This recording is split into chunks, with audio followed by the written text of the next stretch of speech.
Helicopter ದುರಂತದಲ್ಲಿ CDS general Bipin Rawat ಅವರ ಸಾವಿನ ಕುರಿತು ಸಾಮಾಜಿಕ ಜಾಲತಾಣದಲ್ಲಿ ಸಂಭ್ರಮಿಸಿರುವುದನ್ನು ಮಾಜಿ ಸಚಿವ ಯುಟಿ ಖಾದರ್ ಖಂಡಿಸಿದರು.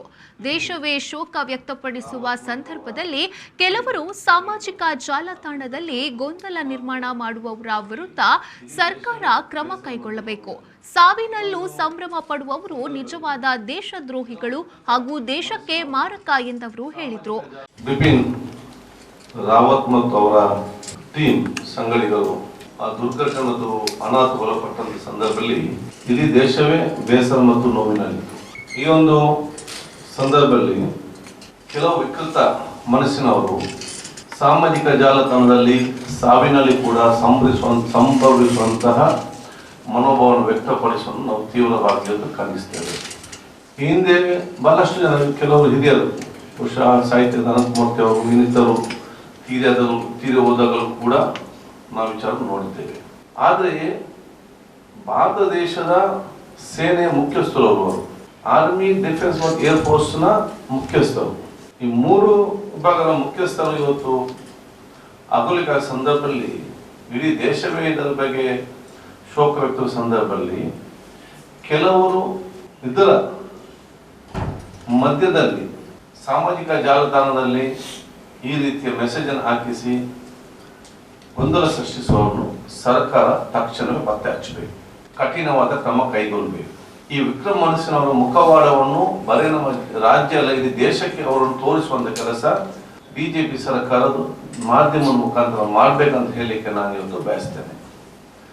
ಕಾನೂನು ಅವಕಾಶ ಇದ್ರೆ ನಿಜವಾಗಿ ಗಡಿಪಾರಿ ಯಾರನ್ನು ಮಾಡ್ಬೇಕಂತ ಹೇಳಿದ್ರೆ ಮತ್ತು ನಿಜವಾದ ದೇಶಗಳು ಯಾರಂತ ಹೇಳಿದ್ರೆ ಈ ರೀತಿಯ ಸೇನೆಯ ಮುಖ್ಯಸ್ಥರು ಇವತ್ತು ಅವರ ಸಾವಿನನ್ನು ಸಂಭವಿಸುವಂತಹ ಸಮಾಜ ತಾಣದಲ್ಲಿ ಮೆಸೇಜ್ ಹಾಕ್ತಾರಲ್ಲ, ಅವರು ನಿಜವಾದ ದೇಶದ್ರೋಹಿಗಳು ಮತ್ತು ದೇಶಕ್ಕೆ ಮಾರಕ ಅಂತ ಗಡಿಪಾರು ಮಾಡುವಂತ ಕೆಲಸ ಆಗಬೇಕು. ಇನ್ನು ಇದೇ ವೇಳೆ ಘಟನೆ ಬಗ್ಗೆ ಯುಟಿ ಖಾದರ್ ಅನುಮಾನವನ್ನ ವ್ಯಕ್ತಪಡಿಸಿದ್ರು. ರಾವತ್ ಹೆಲಿಕಾಪ್ಟರ್ ಪತನದ ವಿಚಾರದಲ್ಲಿ ಗೊಂದಲವಿದೆ. ಅಷ್ಟು ಸುಲಭವಾಗಿ ಹೇಗೆ ಪತನವಾಯಿತೆಂಬ ಅನುಮಾನ ಮೂಡುತ್ತಿದೆ. ಬೇರೆ ದೇಶಗಳಲ್ಲಾಗಿದ್ದರೆ ರಕ್ಷಣಾ ಸಚಿವರು ರಾಜೀನಾಮೆ ನೀಡುತ್ತಿದ್ದರು. ಇದು ಜನಸಾಮಾನ್ಯರ ಪ್ರಶ್ನೆ, ಸರ್ಕಾರ ಉತ್ತರ ನೀಡಬೇಕು ಎಂದವರು ಹೇಳಿದ್ರು. ಈ ದೇಶದ ಅತ್ಯುನ್ನತ ಒಂದು ಸ್ಥಾನದಲ್ಲಿರುವವರು ಅವರು ತನ್ನ ಜೊತೆ ಹೋದಾಗ ಸಡನ್ ಆಗಿ ಇವತ್ತು ಆ ಒಂದು ಹೆಲಿಕಾಪ್ಟರ್ ಆರ್ಮಿಯ ಏರ್ ಫೋರ್ಸ್ ಹೆಲಿಕಾಪ್ಟರ್ ದುರ್ಘಟನೆ ಆದ ಇದಕ್ಕೆ ಕಾರಣ ಏನಂತ ಕೂಡ ರಾಜ್ಯ ಸರ್ಕಾರ ಇವತ್ತು ಕೇಂದ್ರ ಸರ್ಕಾರ ಇವತ್ತು ಜನರಿಗೆ ತಿಳಿಸಬೇಕು. ನಮಗೆಲ್ಲ ನಾವು ಆಶ್ಚರ್ಯ ಪಡ್ತಿದ್ದೇವೆ ಏನಾಯ್ತು ಅಂತ ಹೇಳಿ. ಬೇರೆ ದೇಶದಲ್ಲಿ ಹಾಕಿದ್ದಿದ್ರೆ ಡಿಫೆನ್ಸ್ ಮಿನಿಸ್ಟ್ರಿ ರಾಜೀನಾಮೆ ಕೊಡ್ತಿದ್ರು. ಯಾಕೆಂದ್ರೆ ದೇಶದ ಅತ್ಯುನ್ನತ ಸಂಸ್ಥೆ ಮುಖ್ಯಸ್ಥರು ಅದು ಯಾವ ದೊಡ್ಡ ವಿಚಾರ ಅಲ್ಲ ಅಂತೇಳಿ ಅಲ್ಲಿಂದಲ್ಲಿಗೆ ಬಿಟ್ಟಂತ ಪರಿಸ್ಥಿತಿ ಇದೆ. ಏರ್ ಫೋರ್ಸ್ ಮುಖ್ಯಸ್ಥರನ್ನು ಇವತ್ತು ತನಿಖೆ ಅಂತ ಒಂದು ಮಾಡಲೇಬೇಕು.